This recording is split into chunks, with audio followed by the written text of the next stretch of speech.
This was the place. It wasn't the pubs or the bars. It wasn't the gym or this place. No, as the Muslims, we wanted to meet in the masjid, because this is the place where the hearts were together. But Ka'b ibn Malik, he comes and he wants to get his loan back from this man. And they start to dispute with each other, that their voices started to get raised.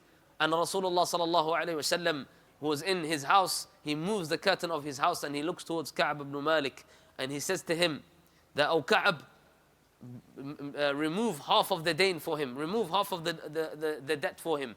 And Ka'b ibn Malik, being somebody who follows and loves Rasulullah sallallahu alayhi wasallam, for the sake of Allah and His Messenger, he agreed, and he says, I will let you half of your loan. And then Rasulullah sallallahu alayhi wasallam turned to that man and said, "Now make sure you pay that half, the rest of the half that has been made easy for you." So here we can see that the masjid was there to solve all the types of disputes that they had, whether it be marital, whether it be social, whether it even be financial, so that the people can come closer to Allah Jalla wa Ala, and that there is no disunity and division within their hearts. And the fifth point, or the fifth role of the masjid, is that the masjid is a place of shura. وَأَمْرُهُمْ شُورَى بَيْنَهُمْ.